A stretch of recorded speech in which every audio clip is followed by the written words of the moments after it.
Bom, pessoal, boa tarde a todos.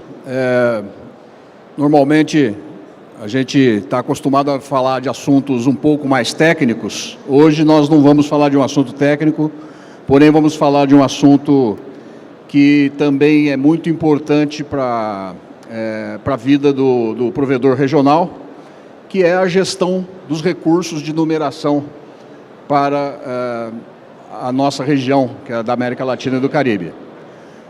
No caso, quando a gente fala em recursos de numeração da internet, nós estamos falando basicamente de endereço IP e de números AS. Bom, acho que muitos daqui a gente já se conhece aí de outras jornadas aí, outros eventos, outros treinamentos, né? Mas só fazendo uma rápida apresentação, meu nome é Wardner Maia, eu sou engenheiro por formação e trabalho com o provimento de acesso desde o comecinho da internet comercial no Brasil, em 95, né? Quando a gente fundou uma empresa chamada MD Brasil, que atua até hoje no ramo de provimento de acesso, mas também passou a fazer a parte de treinamentos e consultorias e algumas outras atividades sempre voltada ao segmento de provedores de internet. Nós sempre fomos assim, adeptos do associativismo, tanto que somos associados desde o começo aí da Abranet, Abramult, e fundadores também da Abrint. Atualmente eu estou no cargo de presidente do LACNIC, né? Desde 2015, até o final desse ano eu me mantenho no cargo de presidente do LACNIC. Bom, a agenda aqui é bem simples, né? Em meia hora nós vamos procurar trazer aqui algumas informações que a gente julga importantes para o conhecimento de vocês sobre a gestão dos recursos de numeração e também uma espécie de prestação de contas, vamos dizer assim, que é a lógica que quem elege a diretoria do LACNIC são vocês, são os AS, né? Então, obviamente não dá em meia hora para a gente trazer toda a prestação de contas, mas alguns pontos que a gente considera importante relacionados ao esquema de contribuições, né, que foi um trabalho que a gente fez e que tem impacto na vida do provedor regional, a parte de transparência e participação do LACNIC e, finalmente, nós não temos como fazer alguma coisa relacionada ao LACNIC sem falar um pouco sobre IPv6, porque hoje é o grande desafio da internet mundial, não só na nossa região, da internet mundial, é a adoção do novo protocolo, então vamos falar um pouquinho sobre isso também. Bem, então o que é LACNIC, né? A LACNIC é uma organização internacional, não governamental, que administra os recursos de numeração na nossa região, América Latina e Caribe. A LACNIC é um dos 5 registros regionais de internet no mundo, né? O mundo é dividido aí nessas macro-regiões, né? Nós temos aqui a região da América do Norte, a região da Europa, região da Ásia e Pacífico, região da África, e aqui a gente fica na América Latina e parte do Caribe. A visão do LACNIC é liderar o fortalecimento de uma internet que seja aberta, estável e segura. E o UMA aqui está grifado porque quando a gente fala em internet, existe um risco sempre, né, de determinados países quererem quebrar o princípio da internet, segmentando as internets. Então, uma das nossas missões, da nossa visão, é construir uma só internet. E com alguns objetivos estratégicos, como também o fomento de PTTs, de pontos de troca de tráfego, e outras coisas relacionadas à infraestrutura crítica da internet. Bom, como são distribuídos os recursos de numeração? O pool central é controlado pela antiga IANA, hoje PTI, né, PTI, e aqui nós temos os registros regionais, né, que foram aqueles que eu mostrei no mapa, a FRENIC, e aqui nós temos a particularidade no Brasil, que nós temos o registro BR. Então, o registro BR, ele deve seguir as políticas do LACNIC e obter recursos de numeração do LACNIC. Na nossa região tem também o México, que tem uma situação semelhante. Muito bem, e como que são administrados esses endereços IPs e os endereços AS? Eu vou fazer algumas perguntas que muitas vezes passa, talvez tenha passado na cabeça de vocês, mas muita gente não parou para pensar. Por que antigamente era fácil que uma empresa fosse lá e pegasse grandes quantidades de blocos? Estou falando das grandes corporações. Por que grandes empresas chegaram a pegar até /8, 16 milhões de IPs e tudo mais? Por que atualmente somente novas empresas é que podem pegar? Porque vocês não podem pegar um pouco mais de IP? Quem que definiu que o bloco máximo que pode ser dado é um /22? Quem faz essas definições?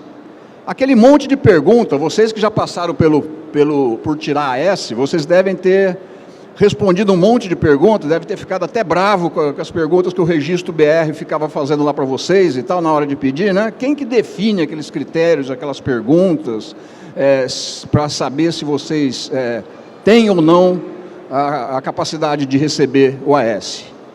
Enfim, quem dita as regras dos recursos de numeração? A resposta é muito simples. Não existe ninguém que dita as regras. Não é LACNIC, não é a diretoria de LACNIC, não é nenhum técnico, nenhum corpo técnico que dita. Quem dita as regras de distribuição de IP no mundo, como um todo, é a própria comunidade. E aí você deve estar pensando, mas como que a comunidade vai definir as regras? Quem definiu que era um /22 foram vários técnicos, provedores, vários operadores, até usuários, universidades e tal, que se reúnem através de listas de discussão, ou que se reúnem também presencialmente e que discutem as políticas. Então, na verdade, a distribuição dos recursos de internet, ela não é feita com ninguém mandando. A internet como um todo, não existe um dono, não existe um controlador central, né? Então, assim é a administração dos recursos. Então, existe um manual de políticas que ele é feito pela comunidade. E a comunidade, como eu disse, engloba todo mundo. Não é só quem tem AS ou quem tem IP, quem é provedor e tudo mais. Muito bem, quem que pode participar do processo? O processo ele é aberto para qualquer pessoa. Você, como provedor, pode e deve participar desse processo, porque isso influi no seu negócio, de forma direta, muitas vezes, né? Empresas que usam os recursos também podem participar. E qualquer pessoa que, eventualmente, queira se candidatar a participar e que tem interesse nesse processo. Como que eu apresento uma proposta para ela virar uma política? Simplesmente eu me inscrevo no políticas.lacnic.net e submeto para uma lista de discussão a proposta que eu acho que deve ser uma proposta. Imagine que você resolva que não é o /22 o ideal, a alocação ideal, e que deva ser um outro tamanho de bloco. Você pode ir e tentar convencer o resto da comunidade, e se você tiver sucesso, isso aí pode virar uma política em discussão. E aí como que acontece? Uma vez que você submeta a proposta de política, existe uma discussão na lista de políticas públicas, lista de e-mail, né? Uma vez que isso aqui amadurece, isso vem por discussão no fórum público. Esse fórum público ele acontece normalmente 2 vezes ao ano, em lugares distintos. A semana passada, por exemplo, acabou a reunião do Panamá. A próxima vai ser em Rosário, na Argentina. O ano passado nós tivemos aqui no Brasil, em Foz do Iguaçu. Enfim, 2 vezes por ano, pelo menos, existe o fórum público. E aí existe a discussão. E se chega num consenso, e consenso não é votação, consenso é um grande número de pessoas apoiando aquela iniciativa, apoiando aquela política, se chega num consenso, isso vai para a diretoria do LACNIC, que tem o dever de analisar o processo se aquele processo cumpriu todo o ritual necessário, e caso ele tenha cumprido e não haja nenhum impedimento técnico, essa política, então, ela é homologada e passa a valer. Então, é por isso que vocês estão recebendo, por exemplo, quer dizer, vocês não estão recebendo mais /22. Todo mundo que tem, não tem mais. Uma empresa nova tem. Quem que definiu isso? Foi todo esse processo aqui, aconteceu todo esse processo. E, então, é uma coisa que não tem um dono, né? Tem vários. Existe um outro processo aqui, que é um processo um pouco diferente, que quando a discussão ela é feita mais pela lista de discussão e não pelo fórum público, quando existe algum tipo de urgência. Isso aqui no última reunião do Panamá, vai sofrer algumas modificações, vai existir uma importância um pouco maior das listas de discussão do que hoje, do que em relação ao fórum, que hoje o fórum ele tem todo o poder, o fórum presencial, mas a comunidade também decidiu que vai dar uma importância maior à lista de discussão. Bom, e se vocês entrarem lá, isso aqui eu tirei hoje, né? Aqui em políticas, lacnic.net/políticas lista, vocês vão ver que tem, atualmente, várias políticas sendo em fase de last call, né? De última chamada, que foram políticas que foram discutidas lá e que vocês podem entrar lá e ver se tem alguma influência no seu negócio, tá certo? Bom, muito bem. Vamos falar então um pouquinho só dos esquemas de contribuição da LACNIC, né? Esquema de pagamento do LACNIC, né? Uma das coisas que, quando a gente foi eleita a primeira vez para o LACNIC, eu comecei a perguntar para os provedores, né? Bom, o que vocês esperam que a gente faça por vocês? E todo mundo falava, abaixar o preço do OS, né? E não é tão simples assim, né? Abaixar o preço do OS, mas abaixar para quanto, né? Porque existe todo um corpo de pessoas, existem os eventos, que são eventos caros, né? Quem já teve a oportunidade de ir num evento da LACNIC, é um evento que traz muitas vezes palestrantes de várias partes do mundo e tal, então existe uma necessidade. Então, simplesmente abaixar e abaixar para quanto não é uma coisa tão fácil assim de ser resolvida, né? Então, nós fizemos um trabalho de atualização do esquema de cobrança para que ele fosse pelo menos mais justo. E por quê? O modelo anterior era injusto. Existiam saltos desproporcionais por categorias. O modelo não incentivava o aproveitamento dos grandes blocos. O sistema era vulnerável a fusões e incorporações. E não havia um planejamento claro de arrecadação para uma internet que fosse predominantemente IPv6. E por que ele é injusto? Ora, se o LACNIC existe para administrar os recursos de numeração e ele sobrevive do pagamento das pessoas que usam esses recursos de numeração, seria justo que quem usa mais pagasse mais, correto? Mas não é isso que acontecia, porque as 10 maiores empresas da região utilizavam metade dos recursos e contribuíam apenas com 6% do orçamento da LACNIC. É mais ou menos isso aqui, ó. Isso aqui são as grandes empresas. Aqui tem 10 empresas, a quantidade de IP que é consumido por 10 empresas. E essa é a contribuição no bolo total que essas empresas dão. Então, essa era uma situação que vinha lá de trás de uma forma errada, de uma forma injusta. O sistema também ele tinha alguns problemas. Que, por exemplo, um provedor A que tivesse um /20, estava pagando $2.100. O provedor B pagaria os mesmos $2.100 pelo dobro de endereços. Só que se esse provedor B ele obtivesse mais um bloco /22, ele saltava de categoria para large e a contribuição dele ia para $5.700.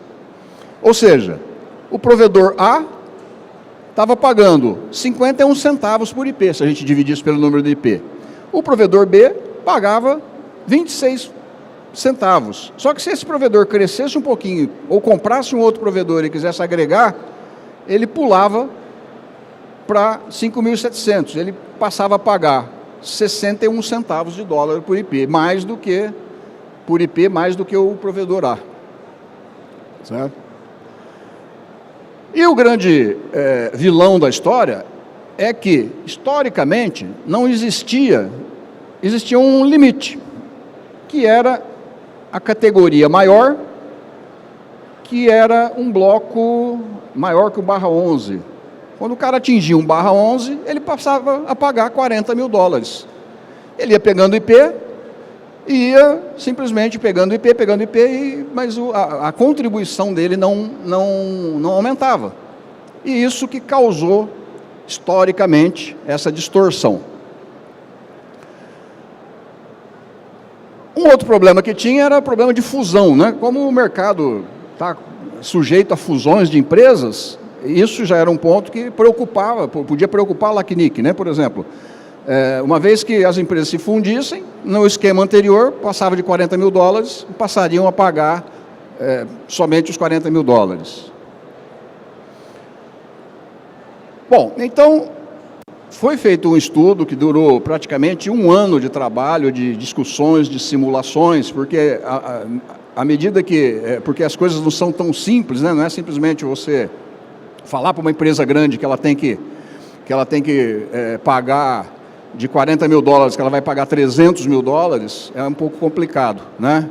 Não é tão simples assim. Elas podem, de repente, se boicotar, e o que você vai fazer de prático, né, para tirar isso? Bom, então nós ponderamos algumas coisas. Por exemplo, atender as organizações que não conseguem justificar um /22.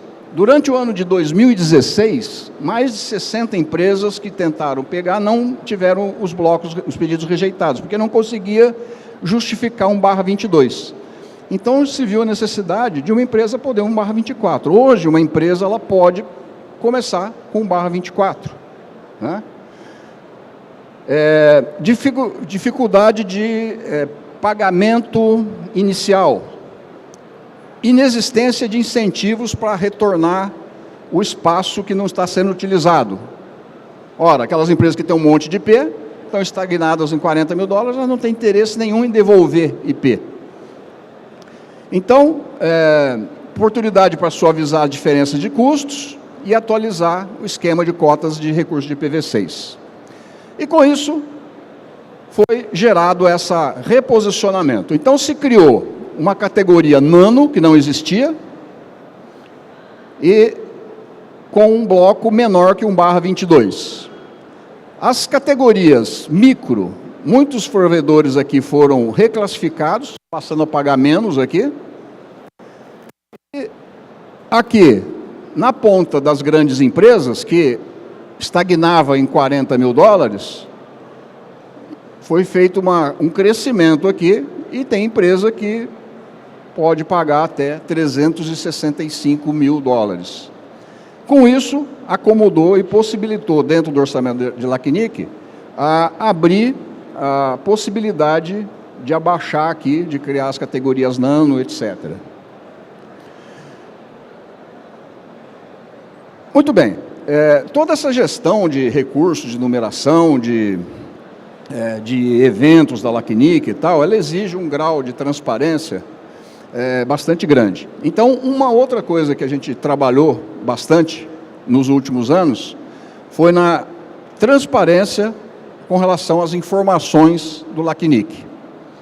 Então, se você entrar lá no site lacnic.net, aqui embaixo tem transparência, vai cair nessa página aqui, que tem todo o balanço, toda a parte de informação financeira, todas as informações institucionais, informações de serviços, informações de recursos humanos, etc., todas as informações relevantes para a administração. Então, é a forma como uma organização internacional pode dar para os seus associados de transparência. Muitas vezes as pessoas falam assim, mas o que está acontecendo na LACNIC? A gente precisa mais informação, as informações estão aqui. Foi para responder essa demanda, porque nós não podemos levar uma coisa tão séria, que engloba vários países, ficar falando em lista de WhatsApp ou lista de e-mail particular de meia dúzia de provedores, ou que não seja meia dúzia, mas que sejam vários provedores. Então, por isso, todas as informações relevantes com relação à transparência estão aqui. Inclusive, essa página aqui que eu acho muito interessante, que é o seguinte: aqui está todas as atas das reuniões. O LACNIC se reúne uma vez por mês, virtualmente, todos os meses. Pode ver aqui, são 12 reuniões durante o ano passado. E aqui está a presença, qual o diretor que foi, qual o diretor que não foi. E aqui a ata da reunião. E aqui, por aqui que vocês podem cobrar de mim e dos outros diretores a participação, a gestão dentro do LACNIC. Muito bem, só para terminar então, vamos falar um pouquinho só de como que está o IPv4 e o IPv6, né, no mundo, e de repente até puxar um pouquinho de orelha aí dos provedores regionais aí que estão ficando um pouquinho atrás da implantação do IPv6. Isso aqui é o estoque de IPv4 no mundo. Não tem nenhuma região com 1/8 completo. Todo mundo tem uma fração de 1/8. A região aqui da AREN não tem quase nada, tem quase zero de IP. Nem para novos entrantes ela tem IP. E esse aqui é o gráfico de evolução de 2013 para cá, que veio caindo drasticamente o estoque de IP. Se a gente olhar aqui, ó, nós vamos ver que essa aqui é a curva de LACNIC, nós vamos ver que essa curva aqui tem uma inflexão aqui. E por que isso? Esse é um dos impactos da política de exaustão. Se não tivesse havido aquela política de exaustão de IP, o que iria acontecer? Esse gráfico teria caído aqui e ainda em 2015 a gente já não teria mais IP, nem para os novos entrantes. Tá certo? Então daí a importância da discussão e da implementação dessas políticas. Veja que na região do ARIM não houve a política e a região do ARIM está aqui, ó, está com 0 de IP. Tá certo? Bom, sempre que a gente fala também em IP, fala assim, mas lá atrás, lá no passado, foram dados muitos blocos para umas empresas, para umas instituições, e essas instituições não usaram esses blocos. Isso é verdade, foi mesmo. Muitos órgãos do governo americano, universidades e tal, receberam aqueles gordos blocos de /8, e muitas delas nunca sequer utilizaram. E esses blocos estão aí, o que a gente chama de espaço legado. Isso foi antes de existir o sistema de registros de endereçamento IP, LACNIC, etc. E aí a gente vê de vez em quando, né? Uma notícia falando que uma empresa A comprou os IPs da outra empresa, e aparece também a figura aqui do corretor de IP, né? O IP broker, né? Então aparece o corretor de IP, que é o cara que faz a negociação e ganha uma comissão pela negociação de IP, tá certo? E aí a gente olha também, começa a olhar mais fundo tecnicamente, a gente vê que o IETF, que é o organismo que faz aí os padrões da internet, que discute, né, os padrões da internet, reservou vários blocos, multicast para uso futuro, loopback, etc. Ao todo tem 35 blocos de /8. E aí as pessoas veem isso aqui, vê aquele espaço legado e pega e fala o seguinte, espera aí, se a gente recuperar esse IP, recuperar esses IPs, a gente tem que ficar nessa draga de IP, nessa falta de IP, tendo que ficar fazendo NAT, fazendo CGNAT, etc. Na verdade, recuperar esses espaços, ele seria uma solução para o problema do IPv4? Se a gente olhar o novo cenário da internet, onde a gente ouve falar toda hora, né, de internet das coisas, mas se a gente olhar para as previsões de crescimento dessa tal internet das coisas, a gente vai ver que tem empresas prevendo um crescimento, prevendo que em 2020 vai ter 20 bilhões de dispositivos conectados na internet. Essa outra previsão aqui já fala em 50 bilhões para o mesmo ano de 2020. Não importa quem que está certo, se é 20 bilhões ou 50 bilhões. O IPv4 só tem 4,3 bilhões. Então,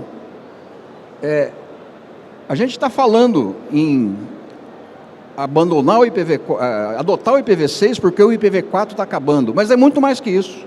Não é abandonar não é adotar o IPv6 porque o IPv4 está acabando, mas é adotar o IPv6 porque precisa de ter o IPv6. Porque não existe, a nova internet não pode depender somente de IPv4. Bom, e aqui pulou aqui. E aqui, para finalizar aqui, ó, a adoção do IPv6 enxergado aqui pelo LACNIC, pelo APNIC, desculpe. O APNIC é lá da Ásia e Pacífico e eles têm aí uma forma de medir o usuário final quando ele chega em determinados sensores e ele vai medindo. Isso aqui é dinâmico, né? Se você entrar lá agora vai encontrar outros números. Isso aqui já tem alguns dias que foi tirado. Mas aqui a gente vê a Índia com 60% de adoção de IPv6 na milha final. Isso aí é o usuário final com IPv6, tá? Você vê aqui, Alemanha, Estados Unidos com mais de 40%. E o Brasil com 25,95%, que é um bom número, considerando que alguns anos atrás a gente estava aí a menos de 5%, né? É um bom número. A única coisa que a gente tem em mente, tem o conhecimento, que quem está fazendo esse número aqui, infelizmente, não são os pequenos provedores, e sim as grandes operadoras, que estão enxergando isso, estão enxergando realmente o IPv6 como que ele deve ser enxergado, como uma estratégia de sobrevivência, uma estratégia de negócios. Tá? Aqui é a adoção do IPv6 visto pelo Google, né? Dá mais ou menos aqui mundialmente 22% e tal, né? É interessante que aqui em 2012, quando começou a acabar o IP na região da Ásia, é que realmente essa curva começa a descolar do eixo X aí, né?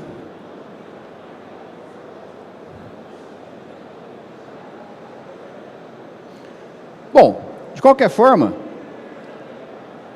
com política de esgotamento ou não, o fato é que 2020, 2021 acabou de vez, tá certo?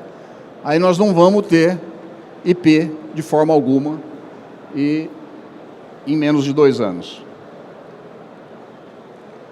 Muito bem, pessoal. Acho que esgotei aqui a meia hora, né? Só dando um recado e tal, né? Voltando ao assunto de LACNIC, nós temos aí 2 grandes reuniões no ano. Como eu falei, são reuniões muito ricas do ponto de vista técnico, muito ricas do ponto de vista de governança também, de outros assuntos, e são realizadas aí em vários países da região da América Latina e Caribe. Eu convido a todos, inclusive, né, a próxima vai ser na Argentina, está aí pertinho, né? Então, é bastante interessante. Lembrando que o LACNIC oferece bolsas, muitas vezes pagando a passagem e hospedagem, ou só a passagem, ou só a hospedagem e tal. O NIC também, ele oferece bolsas, né, para quem tem AS, e é uma oportunidade interessante. Mas, independente disso, existe a lista de políticas que é possível a participação de vocês, né? Pelo menos para saber o que está acontecendo, é interessante a participação. E existe também o Fórum Técnico de LACNIC. Isso dentre muitas outras atividades que vocês podem achar lá, como treinamentos online, etc. Certo? Então é isso, pessoal. Eu acho que acabou aqui o tempo. Pode abrir um minutinho para pergunta ou não? Está estourado? 2 minutinhos para pergunta, se alguém tiver alguma questão.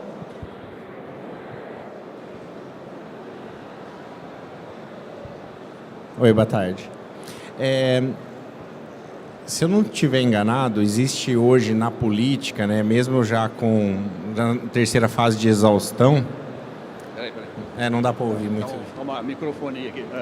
Existe hoje na política do LACNIC, mesmo já nas fases de exaustão, a possibilidade de transferência de prefixos, né, de um SN para outro, certo? Uhum. De transferência de um SN para outro, né? O que não pode é vender, né? Uhum. Que tem os brokers lá fora, tal. Aqui no LACNIC não é permitido isso, mas é permitido o ASN falar assim: estou cedendo isso pro fulano.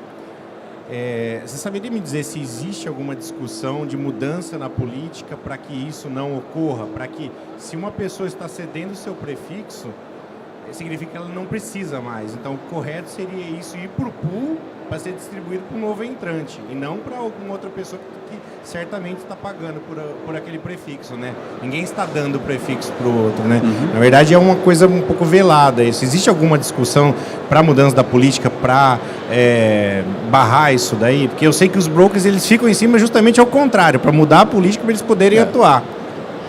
Exatamente, é o que eu ia falar. Nesse sentido, não existe ninguém propondo nenhuma política. O contrário, sim. Cada vez mais a pressão para a aprovação de transferências ela vai ser cada vez maior por parte dos interessados. Muitas vezes a empresa que precisa do recurso, né? E muitas vezes o cara que tem interesse econômico, né? Como eu falei, a construção de políticas ela é uma coisa democrática. É uma coisa que todo mundo pode participar. Você pode ir lá e vou apresentar uma proposta para não ter transferência, né? Provavelmente os IP brokers não vão gostar muito, né? Vai ter bastante reação, né? Normalmente o argumento a favor de quem defende a transferência é que a transferência acontece de qualquer jeito. E melhor ela acontecer no sistema, para você ter o ruíz de forma adequada, do que você deixar a transferência acontecer com contratos de gaveta e, de repente, o detentor do recurso não é o mesmo detentor. Esse é o argumento, não estou defendendo nem... né, esse é o argumento que, normalmente, quem defende as políticas tem. Certo? Maia, boa tarde, alcimadanet.com. Maia, é o seguinte, hoje o IPv6, a gente não paga por ele, ou paga pelo combo, vamos chamar assim, IPv4 mais IPv6. O LACNIC, ela tem alguma pretensão de, como hoje, você falou ali, o faturamento, ele é feito em cima do IPv4, né? Como que vai ser, por exemplo, em 2020, quando nós não tivermos mais IPv4, a internet já estiver moldada, já estiver rodando IPv6, a gente já estiver numa internet nova, de fato, como que vai ser essa cobrança? A gente, como ISP pequeno, lá os smallzinho, pequeno, a gente vai ter essa tarifação ou ainda vai continuar pelo IPv4, que hoje é feito dessa forma? Esclarece para a gente, por favor. Então, na verdade... o IPv6 ele não é cobrado, que você tem o termo em inglês é waiver, seria renúncia, né? Dentro daquele reescalonamento das tarifas, né? Isso já existia anteriormente, foi mantido. Então, o IPv6 ele não é cobrado, mas ele está lá. A qualquer momento, ele pode vir a ser cobrado. Mas a ideia não é cobrar o IPv6. A ideia é justamente você ter um mecanismo para que dê estabilidade ao sistema, que faça o seguinte: à medida que o IPv4 começar a perder importância, você deixe de cobrar o IPv4 e passe a cobrar o IPv6, para não alterar nada do que sai do bolso de cada um. A ideia é mais ou menos essa. Então, existe hoje o preço do IPv6, ele está lá estabelecido, tem um valor lá, mas existe a renúncia daquela cobrança, né? E que isso pode ser revisto justamente nesse momento, quando a coisa virar para uma internet predominantemente IPv6.